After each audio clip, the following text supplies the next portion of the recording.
Hey everyone, welcome back to the channel. In today's video, we will be installing buckets. So quickly before we get started, you might notice something a little bit different on the channel.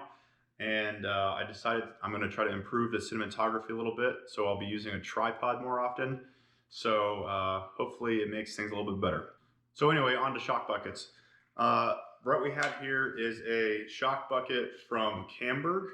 And this is basically installed in place of your existing front coilover or shock strut bucket. You can see the holes here. This is where the top of the strut mounts. Anyway, so what this does is this basically elevates the mounting height of that strut, so you can basically fit a longer shock in. This is pretty common, or becoming common, on guys that want to basically get a little bit more out of their Gen 1 Raptors, or for guys that do Raptor swaps, their 09 to 14 F-150s, or even the generation before that. It's pretty common. As well as guys that have 15 and beyond F-150s and want to run full Gen 2 Raptor front suspension. So basically, if I run this, I can run a longer shock. And so paired with this, I'll be running this Gen 2 Raptor shock.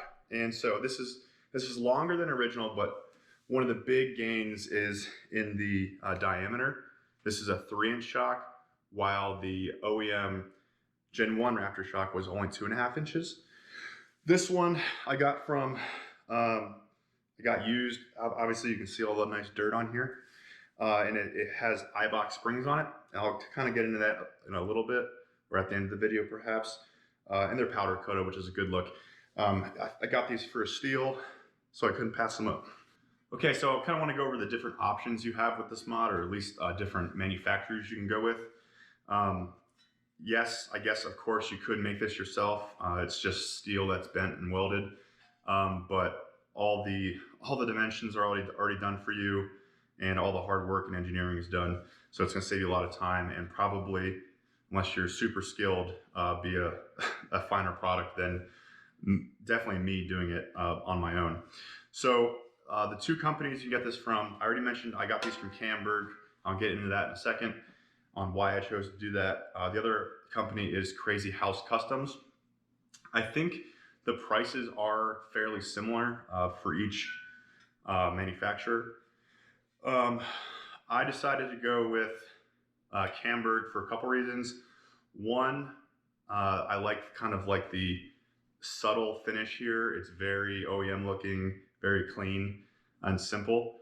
The Krazy House Customs one, I'm sure I'll put it on the screen, is a little bit more, I don't know how to say it, but a little bit more in your face, if you will, or it's a little bit more of a unique design that kind of stands out. I like this. It kind of blends in. Additionally, I think I got these on sale around the holidays, so that was another benefit. And lastly, I live in Utah, so shipping from California I knew would be cheaper than shipping all the way from New Jersey. So, but this design does require you to weld it in.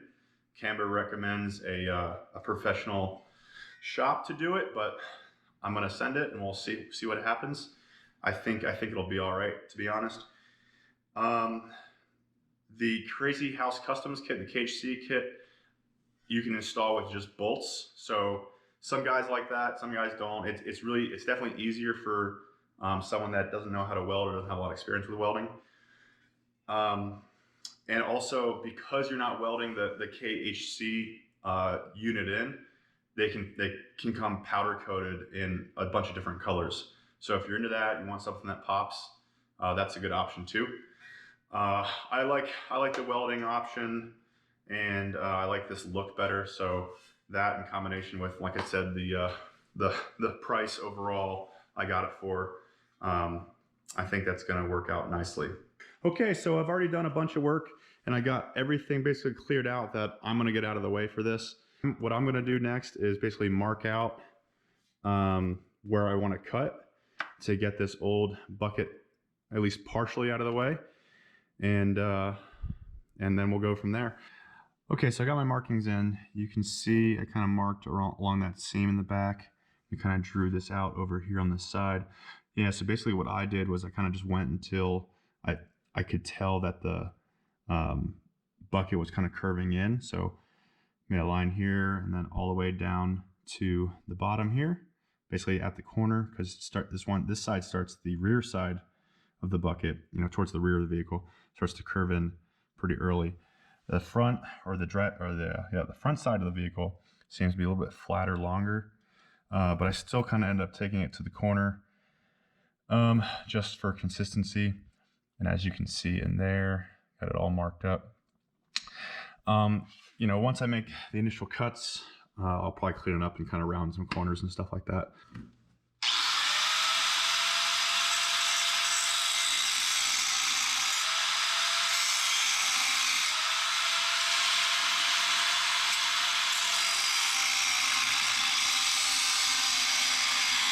Okay, so just for a little status update, I've got, I guess, like half the bucket taken out of the way.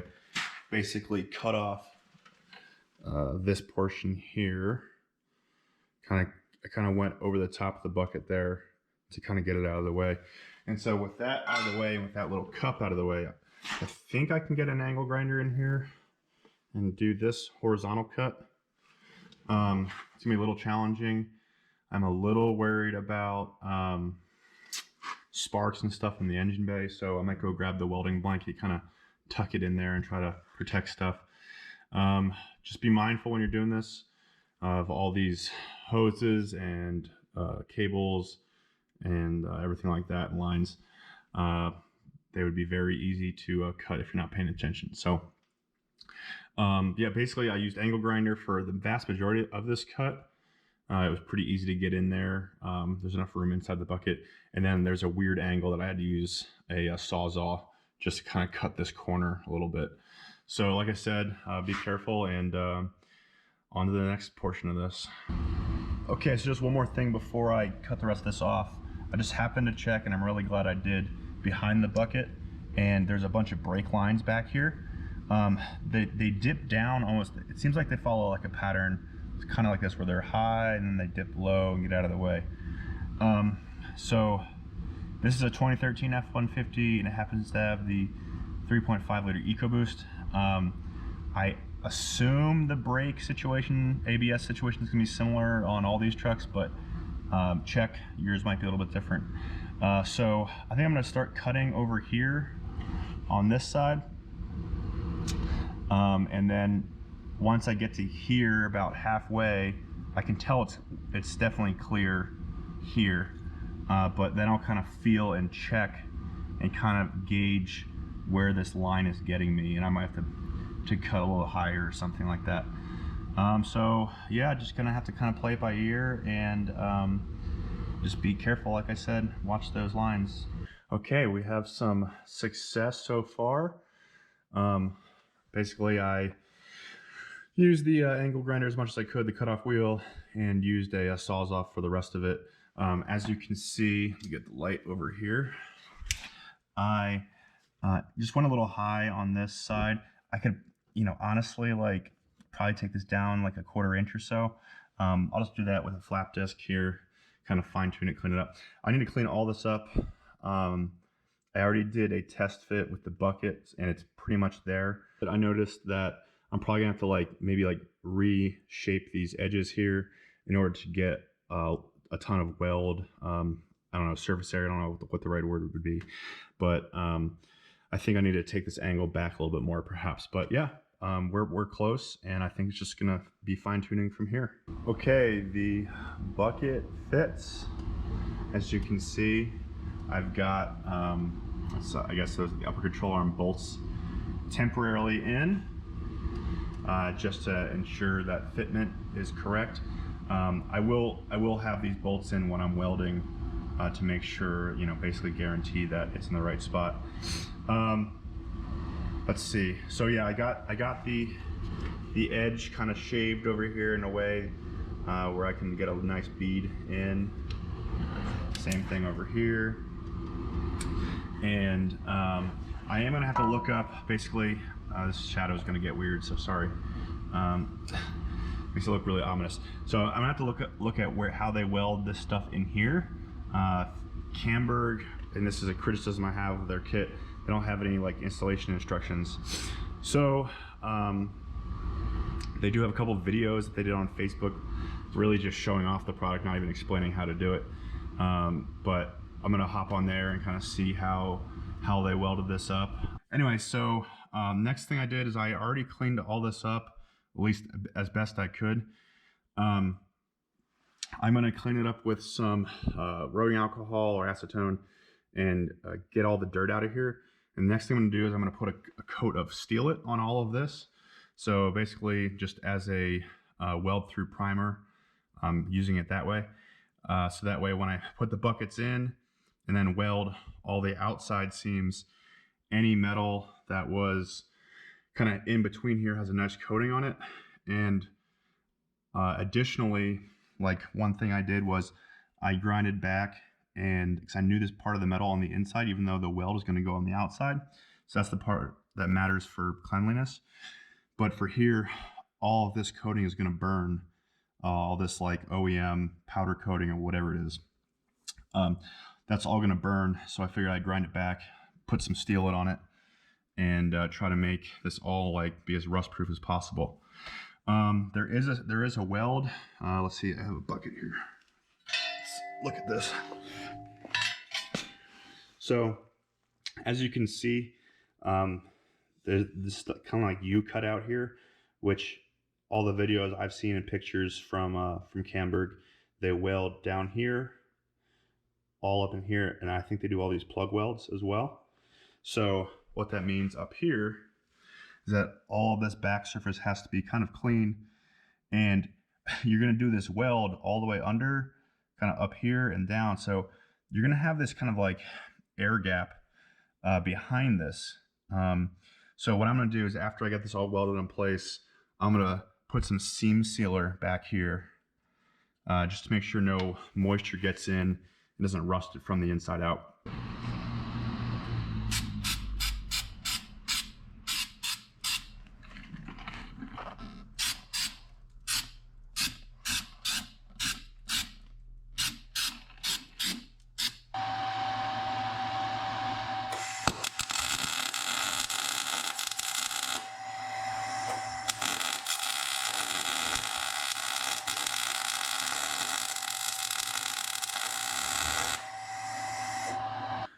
Okay, I got the first bucket welded in. I'm fairly pleased with how it came out. There's a couple spots like here in the middle, which was kind of hard to get and doesn't look super pretty, but I think overall, not too bad. Let me see if I can get over here, show you guys the weld. It looks okay, I think. Once it gets some Steel It on top, I think it'll look even better. Yeah, for the most part, it was pretty easy. There is actually a lot of linear weld here, so I think it's gonna be pretty strong. So yeah, what I'm gonna do next is basically I already cleaned this up. I'm gonna put a coat of Steel It on it, get it all cleaned up, and then I think we can throw on the Gen 2 shocks, which my camera is not cooperating. There we go. Throw those on, and yeah, then we'll be in business. Okay, so I'm in the middle of getting this all back together. As you can see, the shock is in, the upper control arm is in, but I ran into a little bit of a problem, and I'll show you real quick. So under full droop, well, I'll have to go get that in a second, but under full droop, I was having contact with the upper control arm and the spring. I don't know if that's a combination. I think it's a combination of a lot of things. I think it's with the bucket swap, with this specific control arm, and this is an iBox spring aftermarket for leveling. So I think all those things in combination is I'm ending up with some interference here. Luckily, this is like a box upper control arm. I guess it would be even easier if it was a billet, but because it's boxed, I can kind of get away with, let's see how well you can see it here, grinding some away in this corner. Now, as you might notice, I did grind down to the seam. So I'm gonna have to go lay down a small, I guess, thin bead here, just to make sure that that's sealed and strong. I don't really think it's really gonna sacrifice too much strength grinding that down. I think these are plenty beefy for what I do. All right, so I finally got everything back together. Everything minus the sway bar, which will go back on after I get the camber set. Yeah, it's looking good. I really like the way these blue springs look. All right, so I just finished aligning the truck and I got it all dialed in. I ended up doing it myself, which you may or may not want to do. I ended up using the string method for the toe, and I used an angle finder for the camber to get it to where I wanted to be. I did not really focus on the caster. I couldn't really find or figure out a good way to measure that, so it is kind of what it is. But I do think having the aftermarket upper control arms on really helped with the caster. That's really kind of what the main thing they do, right? They do, I guess, allow for extra down travel, but the main thing they do is they correct the caster for lifted application. Moving on, so I kind of want to talk about the lift height I got out of it. I'm coming from Gen 1 shocks that were on mid-perch, so I was kind of hoping it would stay in that relative height, and I think it kind of stayed there. Unfortunately, I didn't measure before and after, but I do have a generally good idea because I know what my rake was. But anyway, so before this mod, all this, I had a rake of about 2 inches, and now I have a rake of about 1.5. So I think this raised it a half inch over what I previously had. And so just to reiterate, it's the Gen 2 OEM shocks with Eibach leveling springs, and that they claim lifted 2.5 inches. And then with the Camburg bucket here. So that combination basically gave me a half inch higher than Gen 1 mid-perch with the normal OEM buckets and stuff like that. So just in case you're wondering, when I first put this on, I was really worried because it was like an inch taller up here. The upper control arms were like pointing. They are still pointing down, but they were like almost straight down. And I was really nervous, but I drove it around town for 20 minutes, something like that, and I came back and it seemed to settle. So if you do this and you're sky high, don't get worried. I think it'll eventually settle in. These springs were used though, so if you have new springs, it might take, I think Eibach says 1,000 miles. As far as the feel, it felt really good. I think the biggest thing I'm going to notice just driving around town so far was just the stiffness of the Eibach springs, which I guess is good and bad. I don't really have a lot of experience with them. Maybe I'll do a review at some point about them. But they did feel really firm and planted and almost more predictable on the road. You've taken a turn and there's like a gutter that you're going through, something like that. This felt a lot more planted. And I did all that with the sway bar still off. I'm going to investigate, do some test driving and see how I feel about that. But of course, only take your sway bar off at your own risk. I'm still undecided on how I feel about that. So we'll see. But I did do some reading, and there's some guys that take off the sway bar because these Eibachs are stiff enough that you don't really feel any body roll.